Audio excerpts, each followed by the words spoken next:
En este vídeo vamos a estudiar la trayectoria, la posición, la distancia recorrida y el desplazamiento de un móvil.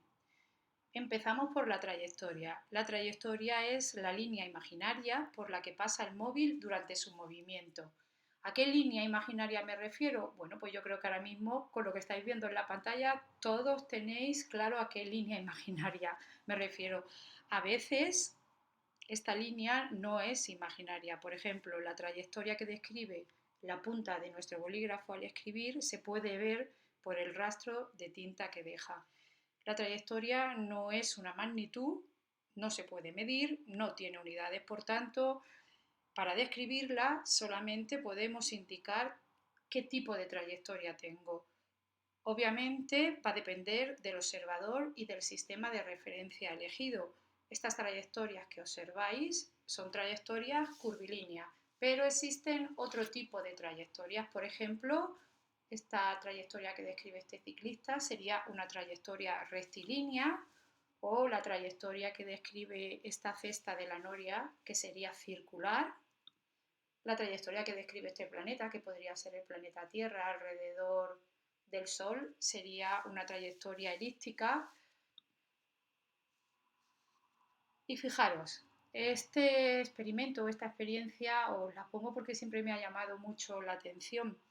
Si os fijáis, en la parte superior tenemos tres bolas, no se ve claramente, pero yo lo voy adelantando, y tenemos estos tres carriles por los que tiene que bajar. Estos tres carriles serían tres trayectorias distintas a las que obligamos a pasar las tres bolas. Cada una va a bajar por una y yo os pregunto, cuál pensáis que va a ser la bola que va a llegar más rápido al final?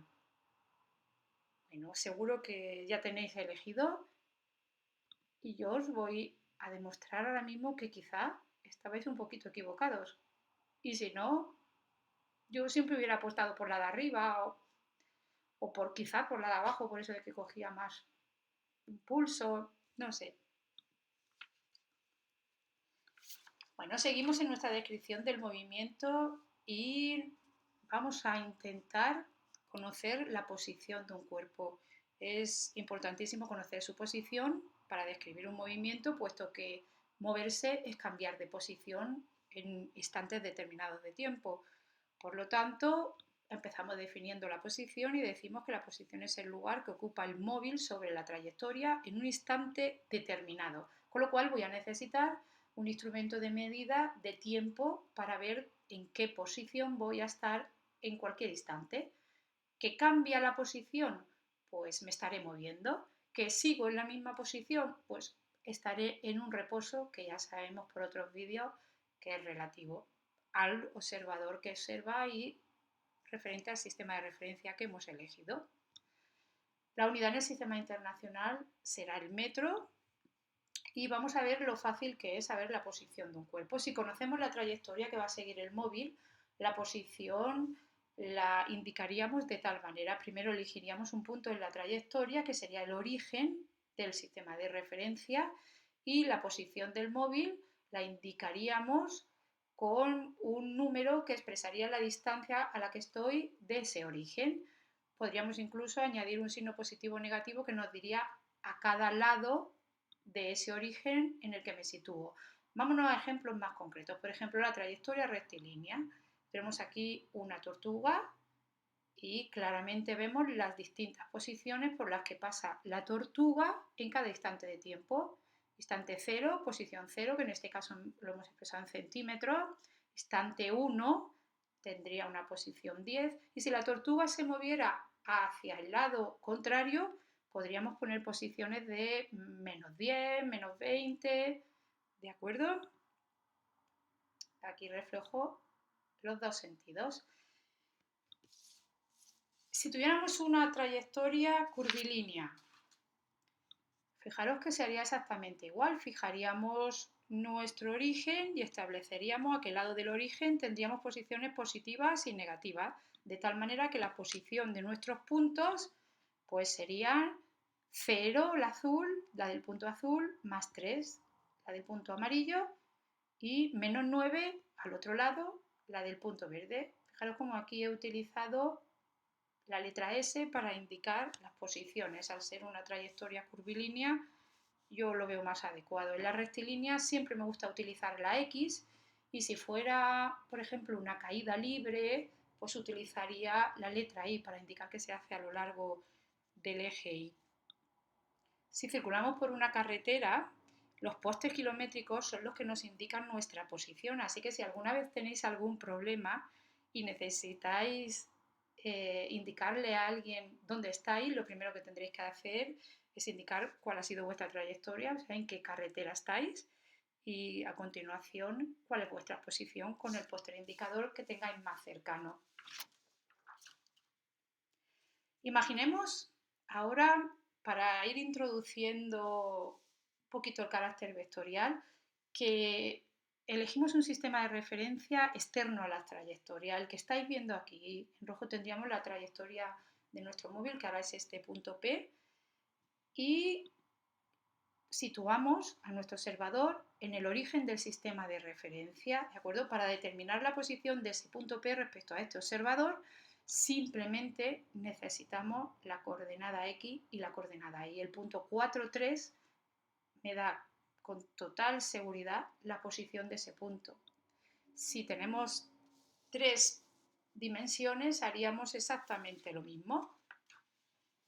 Si os fijáis, situamos nuestro observador y con estas 3 coordenadas, x4, y3 y z, que sería el eje que añadimos nuevo, tendríamos la posición de ese punto P. Vector posición. Si queremos realizar una descripción vectorial del movimiento, necesitamos utilizar este vector posición. No lo vamos a hacer este año porque el cálculo vectorial que implica es complicado, pero me gustaría introducirlo un poco en este vídeo. Si trabajamos en un mundo de una sola dimensión, que tendríamos una recta, con lo cual nuestra trayectoria solo podría ser rectilínea, establecemos aquí nuestro observador, como siempre, en el origen del sistema de referencia. El vector posición sería esta flecha que veis azul en el dibujo. Tiene origen en el origen del sistema de referencia y apunta justo a la posición de este cuerpo que se está moviendo. Esta sería la manera en la que lo podríamos representar de manera vectorial. 4 indicaría la longitud y la Y sería un vector unitario que nos dice que está en la dirección Y, la única posible. Por eso cuando trabajamos en un mundo de una sola dimensión, en la que las trayectorias solo son rectilíneas, este cálculo es innecesario. Como estamos introduciendo el movimiento, este año no vamos a trabajar con vectores. En 2 dimensiones sería prácticamente igual, introduciríamos una nueva dirección, un nuevo vector unitario, el J, que estaría en la dirección Y, y nuestro observador ahora necesitaría 2 números, ¿vale? Con el 4 y el 3 colocados cada uno con su versor o con su vector unitario, tendríamos las coordenadas del vector posición. Y en 3 dimensiones haríamos lo mismo, pero añadiendo una nueva dirección. No parece complicado y por eso quería yo introducirlo un poquito. Si seguimos con esta descripción vectorial del movimiento, es muy interesante calcular el vector desplazamiento. El vector desplazamiento es este vector que vemos aquí en rojo en el dibujo, un vector que iría desde el extremo del vector posición que va a la posición 0, que sería este vector azul, hasta el extremo del vector posición que va a la posición 1, que sería este vector verde. ¿De acuerdo? Para calcularlo tendríamos que hacer una recta de vectores, tendríamos que utilizar el cálculo vectorial, que veis aquí que no es complicado, si os fijáis simplemente se restarían las coordenadas, pero que no vamos a utilizar este año. ¿De acuerdo? ¿Por qué? Pues porque a efectos prácticos el desplazamiento se puede calcular de una manera muy sencilla. Podríamos decir que el desplazamiento es una distancia medida en línea recta entre la posición final y la inicial. Será 0 si la posición inicial y final coinciden y no me habré desplazado. Por ejemplo, si yo salgo por la mañana de mi casa, estoy todo el día trabajando y vuelvo a mi casa, entre el instante de tiempo que salí y volví, no me he desplazado porque estoy en el mismo sitio. Sin embargo, habré estado todo el día andando. Fijaros, para una trayectoria rectilínea, que sabéis que vamos a movernos en movimientos rectilíneos este año, prácticamente, aunque introduciremos un poquito los circulares, pero prácticamente nuestro estudio serán los movimientos rectilíneos con trayectorias rectilíneas. El cálculo del desplazamiento sería muy sencillo. Si este hombre se desplaza hasta esta posición que vemos, su posición final sería 4, su posición inicial sería 0, sería un desplazamiento positivo porque la resta de posición final menos inicial saldría positiva. Hacia el otro lado tendríamos una posición inicial de 0, una posición final de menos 4 y la resta saldría negativa.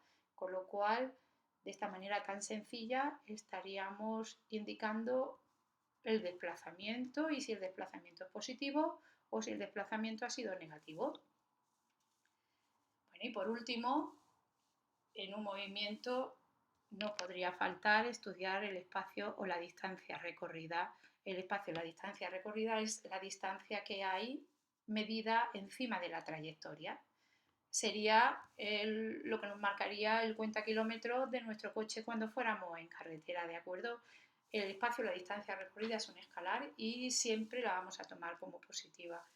Su unidad en el sistema internacional, el metro. Es muy importante que no confundáis espacio y distancia recorrida y para ello vamos a hacer una pequeña práctica. Este es un mapa de vuestra zona, de donde vivís. Imaginaros que queréis viajar de Valdepeñas a Tomelloso. Intentar trazar en vuestra mente en azul la distancia o el espacio recorrido, que resumiendo ya sabéis que es una distancia medida encima de la trayectoria. Bueno, pues ahí la tendríais.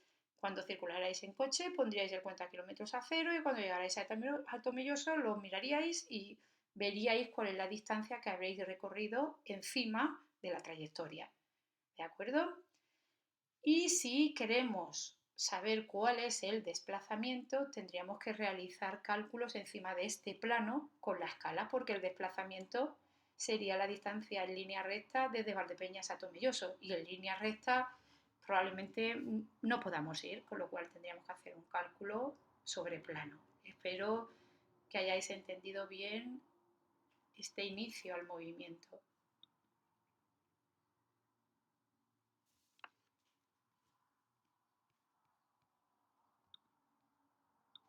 Esto se va a quedar así.